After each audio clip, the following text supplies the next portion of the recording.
tey nag ñu ñëwoon def benn activité boo xamante ne dafa bokk ci suñu plan d'action bi nag collectif bi yëpp ñoom ñoo ko bokkoon tënk ko bii nekkoon deuxième activité bi ñu bëgg rek fekk si li nga xamante ni moom la nguur gi wax ci li nga xamante ni mooy quartier bu nekk nga jéem a defar setal di nga xam ne mooy acte citoyen bi nga xamante ni moom lañ setal ñun nag ñu ne pourquoi pas ñu def li ñëpp di def ndax ci lu mu mënti mel lu ñu sori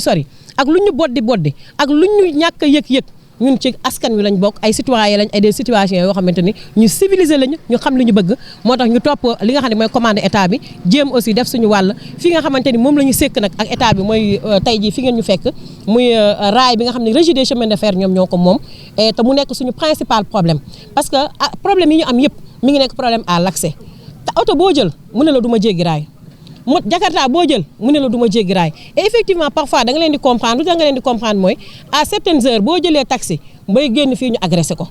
te déjà yow lor nga doomu jàmm boo jëlee Jakarta bu jéggee raay bi dañ koy agressé pour lan parce que sànq ñu ngi koy wax fii mooy jéggi raw maanaam boo fi defee tooxi doona boo def amoo kenn kon xam ne lay topp autant y avait la police daan Medina Fall dafi daan ñëw sax di def ay ronde mais léegi gisatu lañ léegi lii yéen a ngi gis oto mbalit bi ñëw na ba fii day nii lay topp day longer raay bi dem yoonam déjà ñun duñ ko gis alors insécurité lu ñu nekkee moo bëri insalubrité mi ngi fi insécurité bi mi ngi fi mais aussi manque parce que ñun amuñu poste de santé imaginer fii boo feebaree ñun ñoo ngi rattaché xam nga ne poste de santé Cité Ñax la ñu rattaché man maay bàjjanu gox bi li may wax dama ko xam poste de santé Cité Ñax lañ ñu rattaché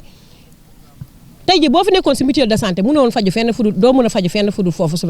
moo imaginer balaa ba ñu rattaché ko si poste de santé Cité Ñax ça veut dire que ne kon amuñu fi dara les femmes ñi ngi fi di liggéey mais li ñuy liggéey seen produit yi mënul génn parce que amuñu sax maison des femmes fii laaj nañu fi à Cité Momar Lo le collectif de Cité Momar Lo a offert jox nañu xale jigéen ñi benn parcelle bi ñu waroon def poste de santé ñu ne parcelle bi dafa ndaw ñu ne yéen jigéen ñi may nañ leen ko boobu ba léegi déggaatuñ ci dara te pourtant mémorandum bi ñu jëbbal monsieur le maire loolu mi ngi ci biir donc ñun li ñu manqué fii dafa bari mais ñun li ñu gën a soxal fi mu toll nii mooy nañu xàllal yoon chemin de fer nañu jàppale suñu autorité yi jàppale ñu xàllal ñu yoon boo xam day dugg fii dem ba Kër Issa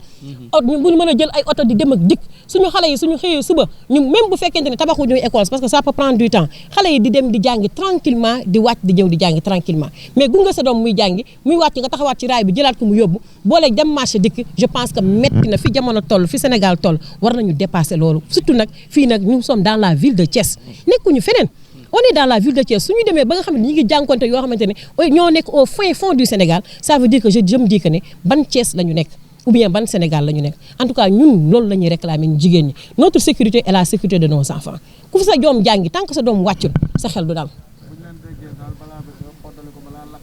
voilà xoddali ko balaa lakk te li ma si gën a neex gis nga booy jàppale da ngay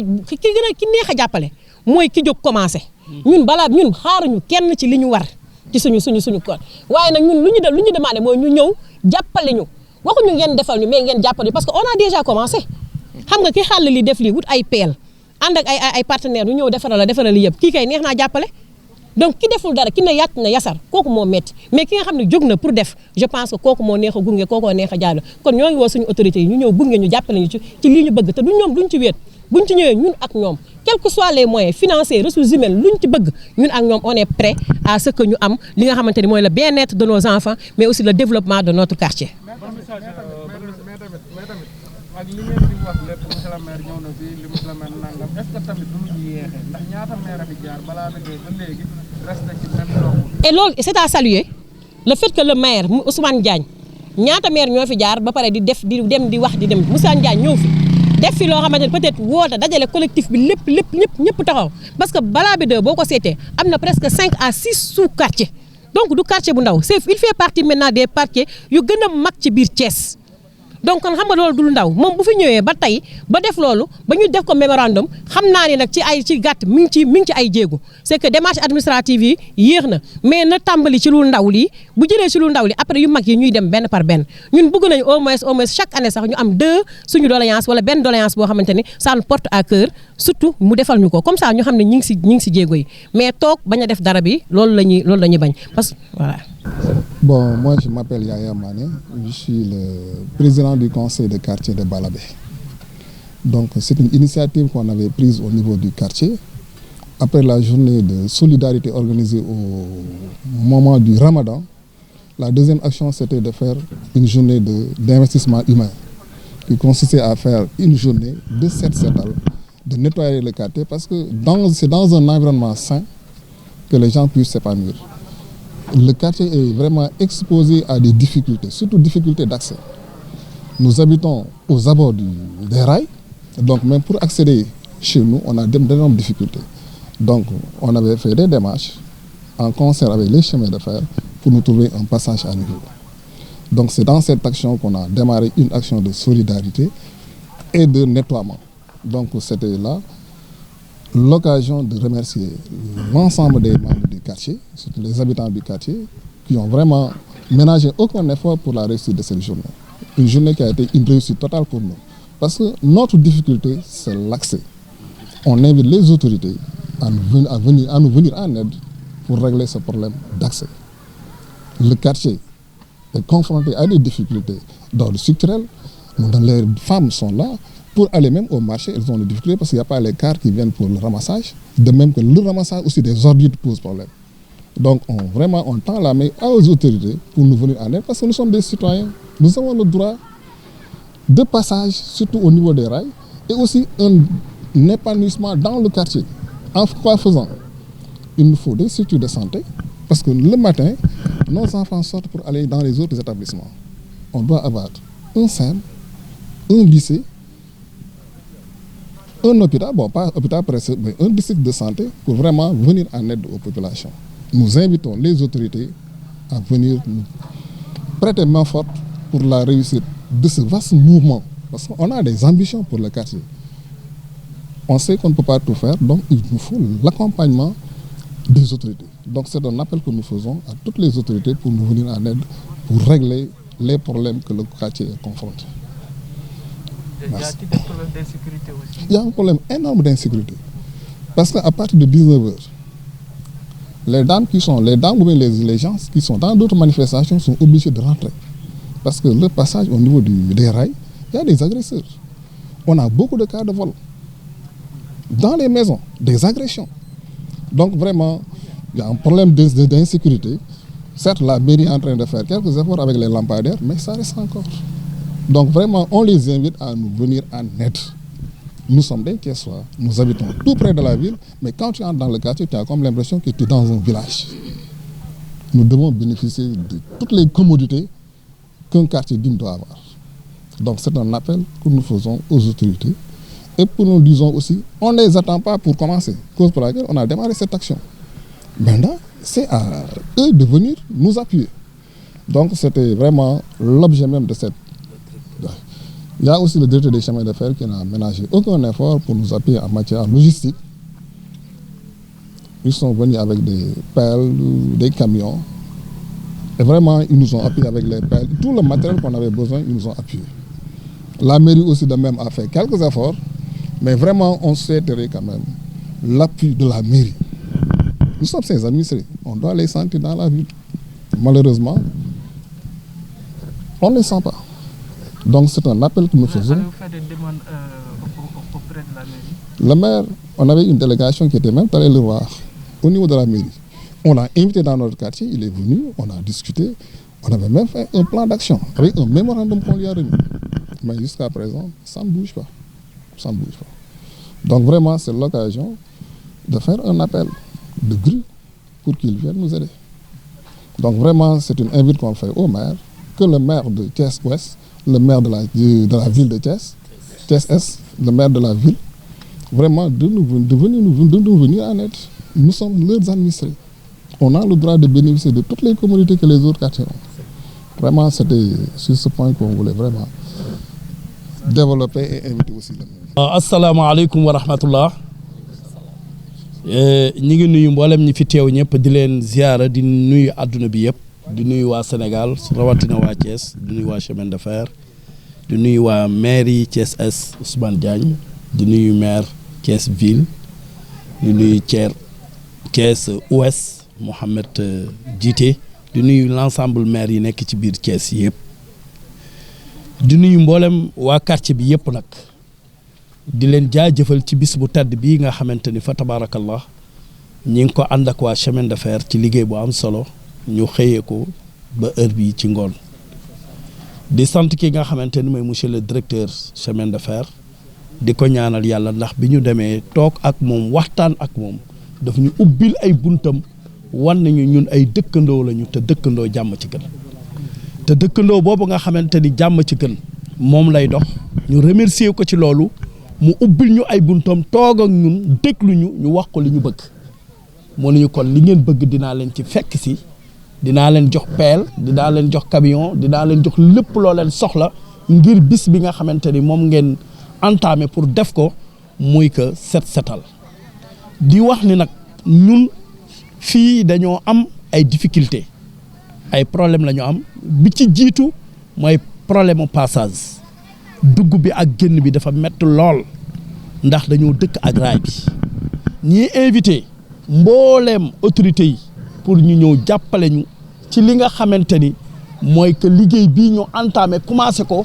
pour fas yéene koo doxal ci anam bi mu gën a rafetee te dañu wax ni nit su dëkkee ak yow dëkk boobu mu lay woo ci jàmm da nga koy woo ci jàmm ànd ak moom ci jàmm ndax Jibril alayhi salaam bi mu ñëwee ci yonent bi sallallahu alayhi wa sallam da ko doon dénk dëkkandoo ba mu defee ni su génnee àdduna dëkkandoo da koy donn mu laaj ko bis ni ko ndax dëkkandoo damay donn mu ne ko du la donn mais na nga fonk sa dëkkandoo kon ñi ngi remercier bu baax a baax a baax a baax a baax le président Yaya Mané ci taxawaayam le vice-président ki nga xamante ni mooy Mouhamed Sow ñu sant ko di sant di gërëm Ibrahima Sène di sant jeunes yi Siré ak taxawaay bu am solo di sant bàjjana du gox jaariya di ko gërëm ci taxawaay bu am solo bi mais di sant ki nga xamante ni mooy Mohamed moo dox suñu diggante ak monsieur le directeur de la chemin de fer kon monsieur le directeur mi ngi dox li mu war a dox li mu war a def mi ngi koy def ñi ngi invité monsieur le maire mu ñëw ànd ak ñun vraiment jàmbaar la parce que ñëw na déglu ñu ànd ak ñun ñu wax ko suñuy doléance mu ciy def kéemtalaay kattanam kon moom it Ousmane Diagne ñi ngi koy woo ñi ngi koy remercier ñi ngi koy sant di ko gërëm parce que fii territoire am la monsieur Babacar it ñëw na maire ville ànd ak ñun ci liggéey bi kon ñu remercier ko sant ko gërëm ko di sant nag mboolem imam yi fi nekk imam Diouf mi ngi fi imam Beydi mi ngi fi imam Fall mi ngi fi mboolem imam yëpp ñii ñi ngi ci côté bee ñii ñi ngi ci côté bi liggéey bi mi ngi dox comme ni mu war a doxee. voilà ndax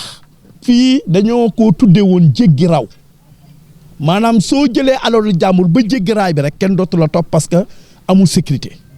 te guddi dañuy am problème guddi dañuy gis koo xamante ni dëkkul ci quartier bi dugg ci quartier bi jël fi alalu jàmbur ak leneen ak leneen ak leneen agression bi bëri na fi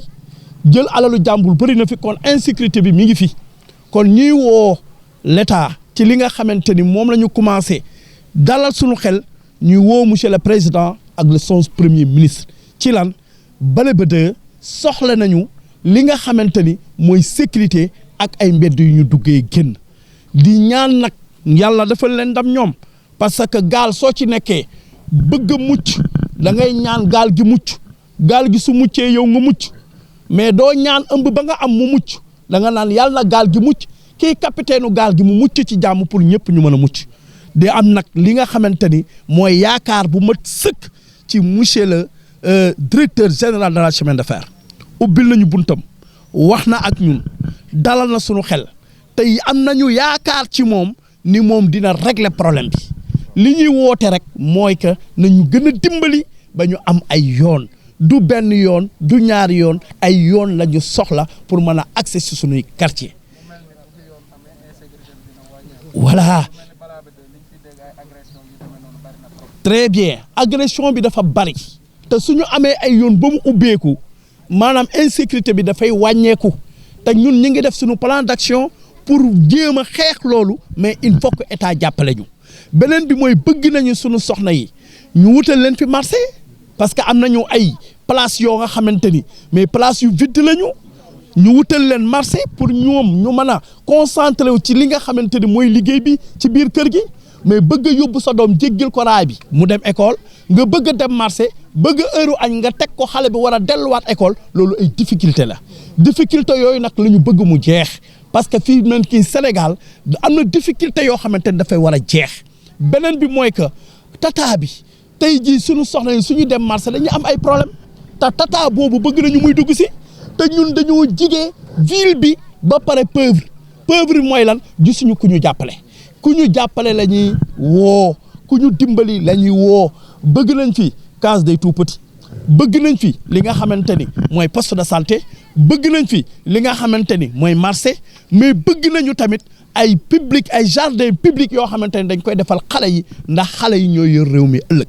ñeent fukki xale fu ñu dajee am na ku ci nekk wàlliyu am na ku ci nekk borom alal te yow ba na koo xam kon lépp mu ngi dépendre ci sunu borom subhaanahu wa taala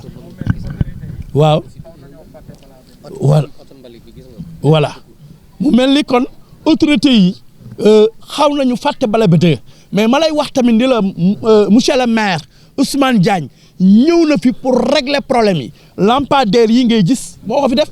lii nii moo ko fi def te dugg na ba ci biir kon Ousmane Diagne mi ngi wuti yoon pour jàppale ñu pour liggéey bi gën a dem doomu ndeyam it Babacar Diop mi ngi wut yoon pour jàppale ñu ci liggéey bi ñun li ñu soxla rek mooy ku ñu jàppale pour li nga xamante ni mooy que bale ba dee mën a am sécurité insécurité bi dañ fi sunu xale yi mën a accès ci école yi nga xamante ni soxla nañ ko fi muy lu manti doon